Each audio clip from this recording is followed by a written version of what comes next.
made a lot of money and then bought a lot of things and then experienced, man, a couple of years not making the same income. Shit, maybe this is above where I should be. And I've learned my lesson to live beneath my means. It was all luck. It was a lot of being at the right place at the right time. I have a pretty minimal lifestyle and I don't need that much more money. The higher your lifestyle, the more pressure you're putting on yourself. I've been in some very successful ventures, and one of the things that happens is that I feel sometimes people get stuck with golden handcuffs.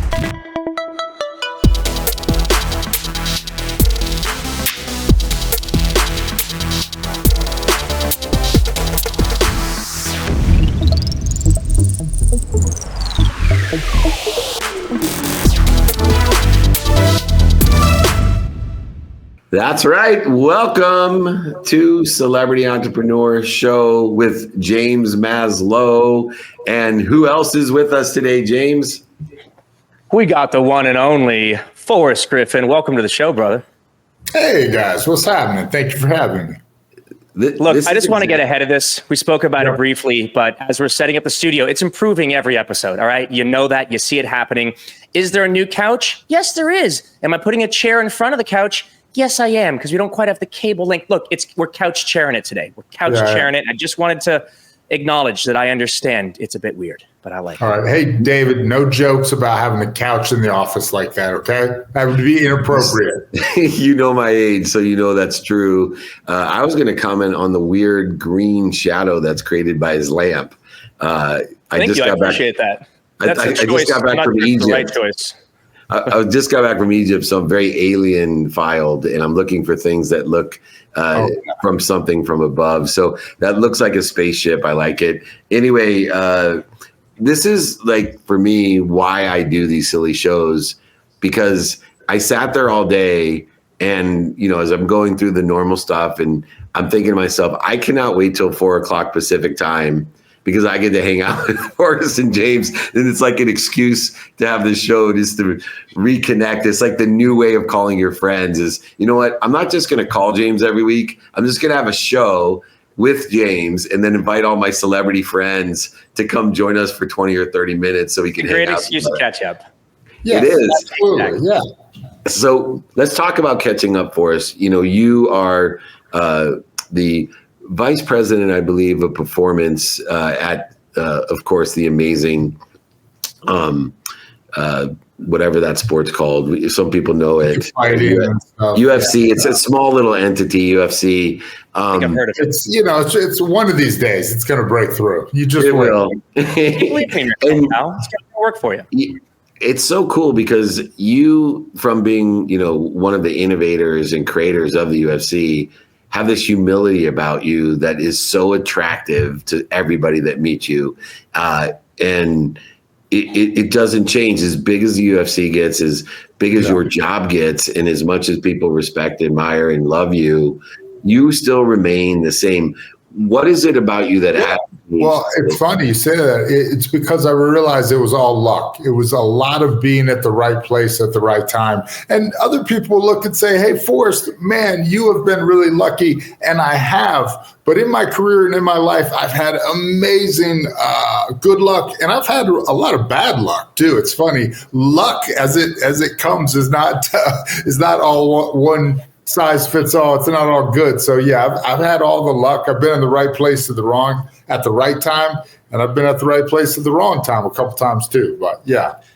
Well, it's such a humble way to look at the career you've had. But I agree with you wholeheartedly. I was having a conversation with a friend of mine. He's a very successful guitarist, one of the biggest country acts, and he's now just starting to realize, like, man, I want to take my life more seriously. He's actually been sober for the last 40 days. He's making a really radical change. I'm proud of him.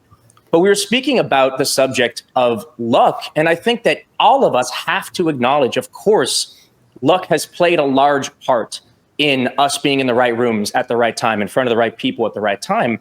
However, through the conversation, I made the argument that, you know, the more disciplined that I am, the more I find myself getting lucky. So do you think that there is some correlation?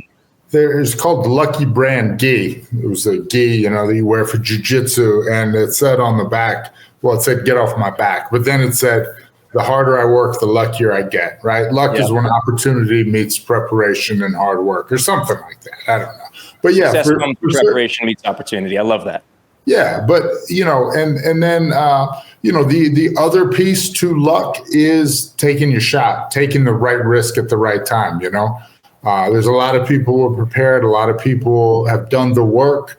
Maybe they don't get the opportunity, but worse still is when people have done the work and they don't take the opportunity. So, which I think is really interesting because I talk about elevating our awareness to what we're given. I'm going to use another lucky friend of mine, Mike Tannenbaum, who probably will come on the show. He was the youngest general manager in the NFL, GM of the Jets, and good friend from law school. And he said, I'm just so lucky. And I said, Mike, you worked with $100,000 loans from going to law school for $600 a month as a paid intern, basically a paid legal intern for the Saints, a really shitty team at the time.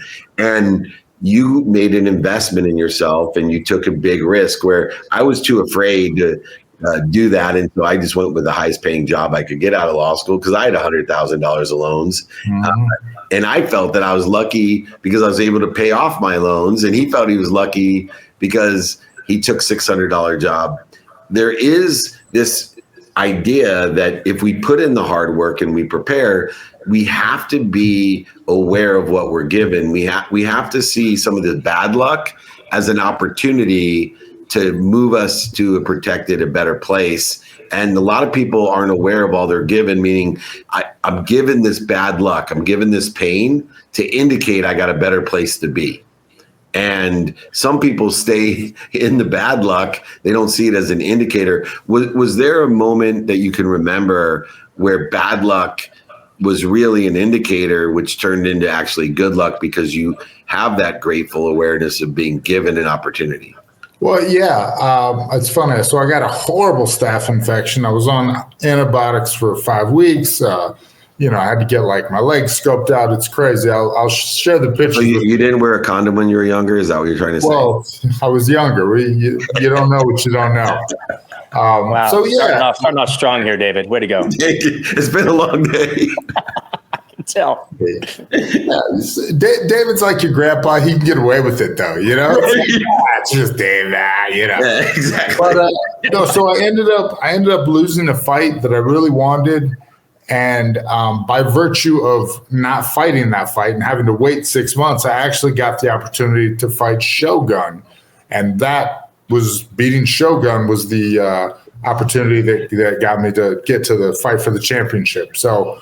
Kind of missed something. And at the time, I was really irritated and I was upset. I couldn't train for 5 weeks. I was super sick. And, it ended up being like, hey, everybody else kind of got tied up, but I was free. And they were like, well, shoot, we got Shogun. We got Forrest is not doing anything. He didn't have a fight. Well, match him up. So, yeah.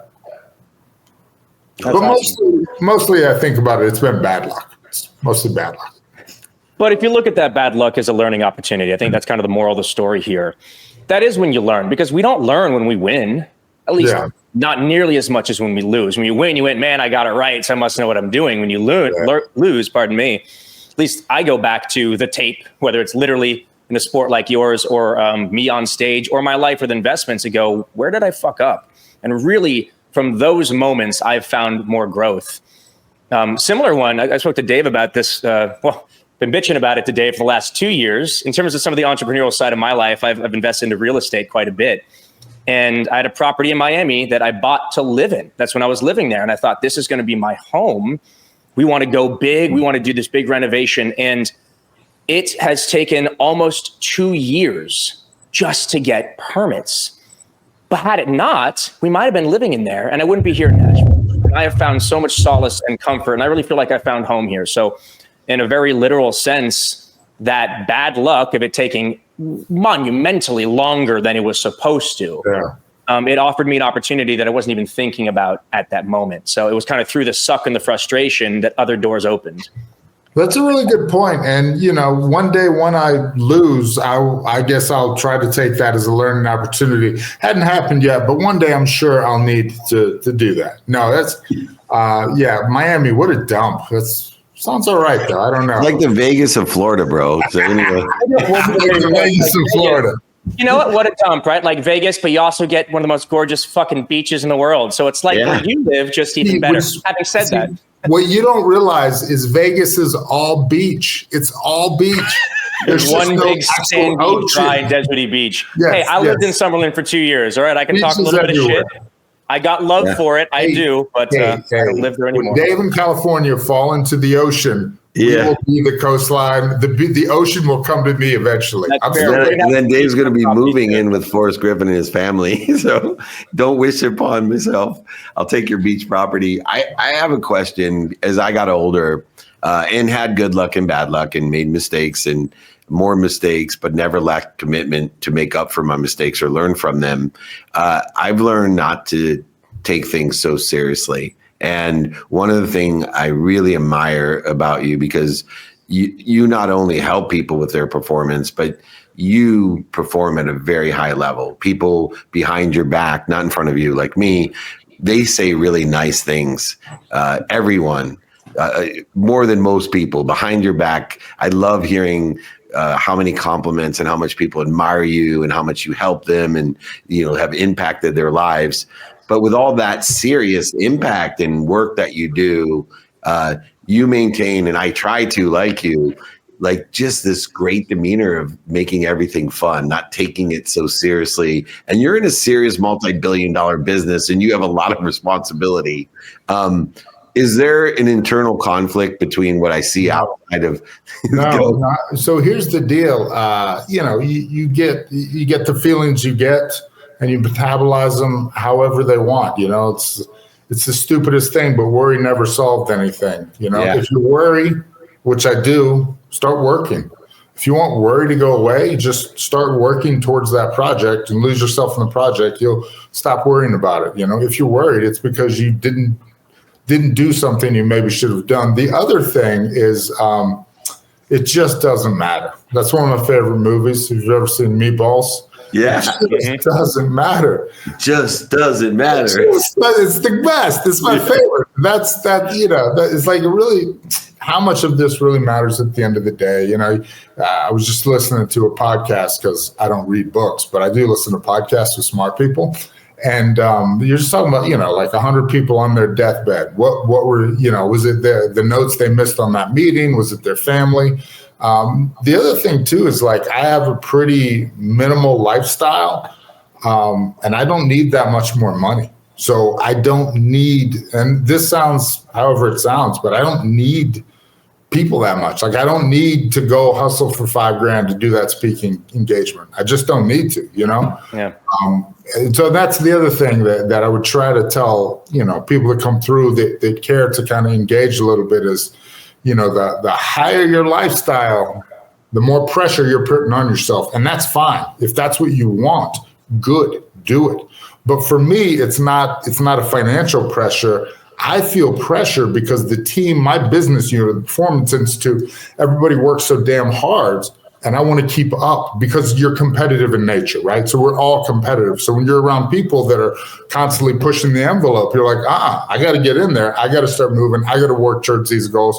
Oh yeah, you guys are going to work 50 hours a week? I'm going to work 55 hours a week. Fine, Yeah, I love that competition. Hey, James, how at your age and your success is this either resonating with you in the respect that, man, I'm already living that way, or how much of it is like, fuck, I am not like these two old middle-aged mutant turtles.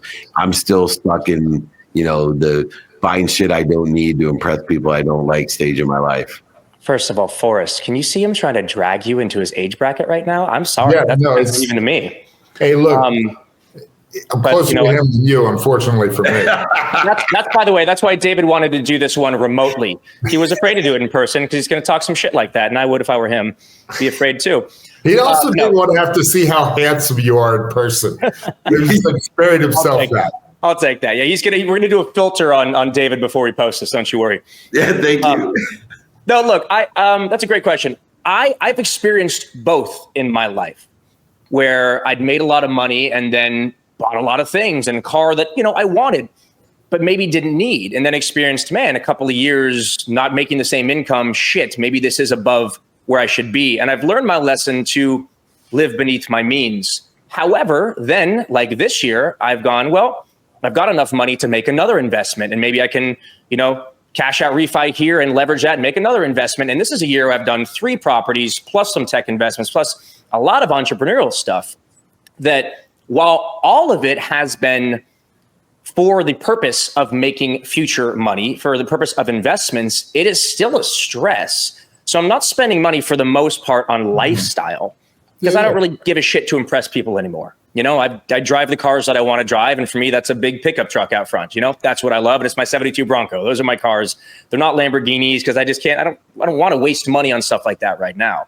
But I do spend money, and sometimes maybe more than I planned on and more than I should, by leveraging, because I'm seeking, future wealth that I didn't grow up with. So I do my best to make calculated risks, but it's well within my means to be doing it. But I also know, I'm 34 years old. I want to be making these risks now and for the next 10 years, 15 years maybe. But never am I betting the entire farm on any single investment. It's always diversified.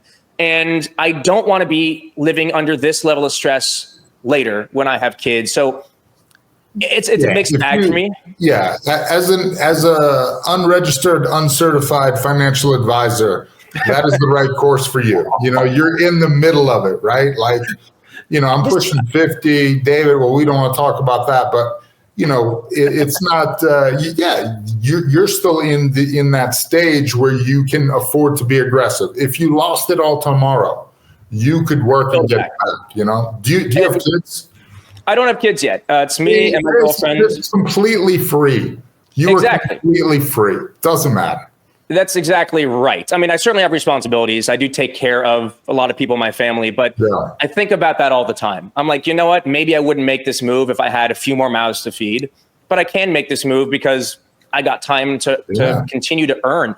And time to recover from your mistakes. Yeah. And that's one of the best pieces of advice. I know David has told me this. I've heard this a few times, and it's one of the few things that has stuck, which is, when asked what's your biggest asset, if I were asked that, I don't know, 5 years ago, I might have gone, well, let me calculate this, that.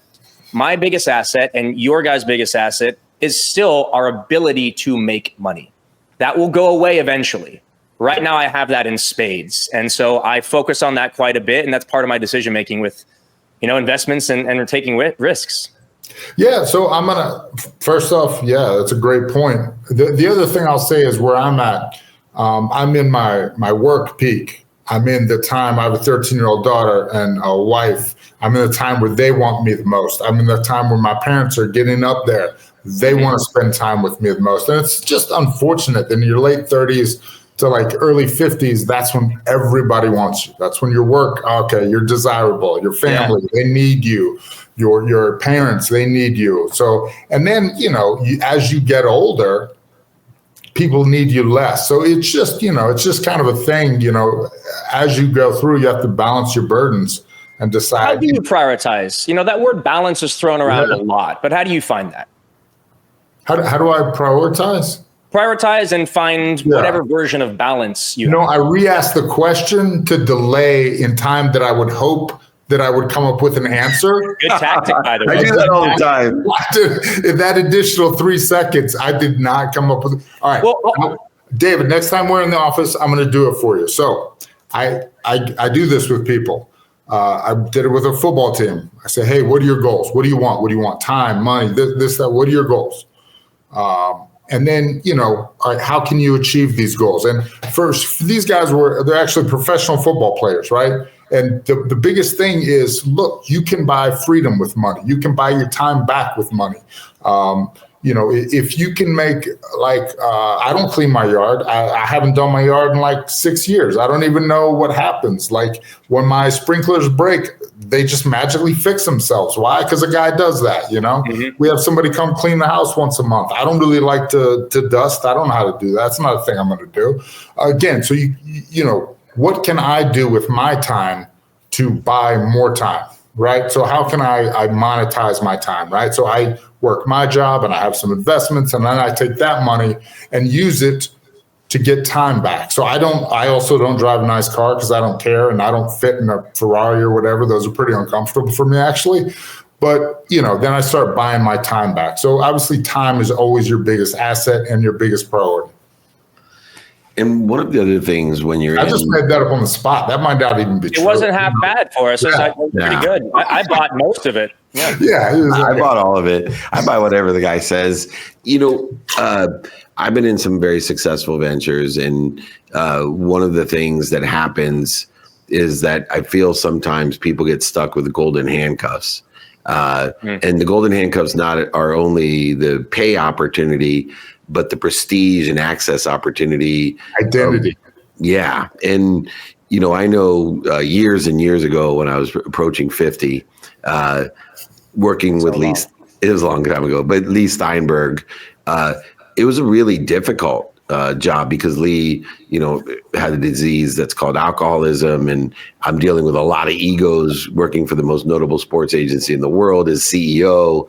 And it made it more difficult because people romanticize being on stage if you're Jay Maslow touring the world, or working for the UFC, or being the CEO of the most notable sports agency. But it's still activity you get paid for, which means there's a reason they pay you, because there's a portion of it that sucks. So in this aspect of the UFC being so positive, having direct connection and access to some of the greatest fighters and Dana White, all the glamour and romanticized view of what you do you ever feel stuck in that? Yeah. Oh, yeah.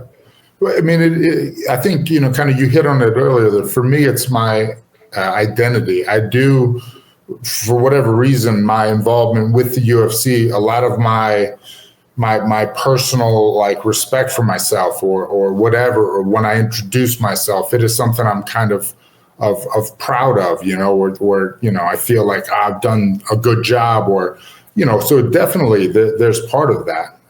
And that could be a good thing or a bad thing. And for me, it's 51%. 51% of the time I'm driving to work, do I actually want to go to work? If it's 51%, I'm doing all right. I like that. I tell people all the time. I've never gotten to work, stopped in the parking lot, and left. So I'm doing okay. I literally, one of the things I love about what I do, and I use this as a standard, is, do you love going to work and do you love coming home? And if you can love both, it's really, you talked about this illusion of balance, James. I think that's one of the criteria for me. Am I prioritizing the right things in my life when I'm super excited to go to something, but even more or equally excited to come home?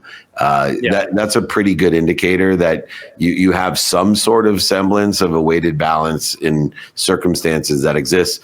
James, why don't you go ahead and close it out with a glorious question that will bring out the best in Forrest? Glorious question. Well, look, we no pressure. Not even tooting any horns as I say this. We all are aware of the tremendous success you've had in the UFC, and you spoke about being so content in life right now. But what do you say really motivates you? What is it? Is it part of the business you're running right now? Is it most of your family? What motivates you most of these days? It's a good question. It's kind of, as we approach the new year, I think a lot of us are kind of recalibrating and saying, hey, where do I allocate my time? But yeah, I have a bit of a servant mindset, and I kind of a servant leader thing. I took a course online once, like what kind of person, and I like the fact that I'm too far into the sport of mixed martial arts to get out. So for me, how do I advance the sport? How do I advance the athlete population? How do I improve the outcomes for these athletes? And then again, David mentioned it earlier, these are things that I can feel like are important goals for me. So my life philosophy, in short, is kind of the Boy Scout motto. If you're familiar, either you guys ever Boy Scouts? You were? I didn't make it. I got kicked out of Webelos. Long story, but I wanted to be a Boy Scout.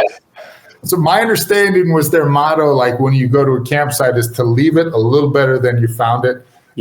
I can say that with the sport of MMA, that I've left it a little better than I found it. And at some point, I want to leave the UFC and I want to say, hey, I've left it a lot better than I found it. Man, Well, you've left this show a lot better than you found it, and you've left. Well, that was easy to do. That's awesome. Leave it with a jab. That hurt me too, though, Forrest. I just want you to know that. No, I think that's funny as shit. Anyways, you are incredible. Anytime we can get some time with Forrest Griffin and get the wisdom that he has, it provides more faith in humanity to me, because he's just a good person. And my favorite line is, be kind to your future self, do good deeds. And when I think of that, I think of a man I know that's doing good deeds, because he is a servant leader. Forrest Griffin, thanks for joining James Maslow and I, man. You're incredible. Thank you, guys. Very kind. Thank you so much. And happy holidays, guys. Thank you. You too, boss. Awesome. All right, James, we need a takeaway of the day as we let Forrest go. What do you got for me? Oh, man, what a mensch. Well-spoken, humble, funny. I mean, I was a fan. I'm a bigger fan now. One thing he said that I think is important. I don't know if many people my generation or younger really think about this, but it's important to him how he's going to be remembered, how he's going to present himself. And, you know, we live in a culture where a lot of times shock value is what gets the next, pop artist known. And sometimes it's even doing bad things that somehow, whether it's being jokes on TikTok, not that that's bad, or dare I say, even, some people have been made famous by going to rehab. And it's not that you can't capitalize on things that happen in your life, but I've noticed the trend of people going out of their way to do bad things for the hope of exposure. And I'm just not a fan of that. So I'm a huge fan of his and a huge fan of that message of try and be the best version of who you are. This will be remembered, everything we record these days. And I hope to look back at myself in 15, 20 years and beyond, like Forrest is, and say, man, I'm proud of who I was and who I've become. I love that. And I also just love someone that enjoys life so much that they don't take it so seriously. They understand what really matters, even though they're in what seems to be a highly competitive position with a lot of different responsibilities, being married, having kids, running as an executive, one of the biggest sports organizations in the world, a multi-billion-dollar and growing. And I think the understatement and takeaway of the day is everybody should try to leave. And my mom used to tell me this, everyone, just everywhere you go, leave it a little better, which came to that, be kind to your future self by leaving everything you can better. Forrest Griffin, the takeaway, and he represents that perfectly. Everywhere he goes, he elevates everyone around him, and he leaves it a little better every time he's in the studio, every time he comes to a dinner, every time he is speaking. I've seen him at events. He's enormously valuable because he makes everything better. He's like the BASF of content. He makes everyone better. He made you and I better. James Maslow, you are amazing. We're getting the hang of this, and our studios are coming together. I want everyone. He listens to podcasts, and I started a podcast so that I can learn from people like you and him. And I mean that sincerely. There's not even a joke involved in that. This is really something special. It is, and it's only going to get better because Forrest Griffin's been here to make it better, and we are blessed to be here. Everybody, check out all the episodes of Celebrity Entrepreneur Show with James Maslow. I'm blessed to be a mentor and a mentee of my dear friend. Follow him. He is an amazing soul and wise beyond his years. My old soul buddy, James Maslow, here with me, Dave Meltzer, on Celebrity Entrepreneur Show. Thank you, brother. I'll see you soon.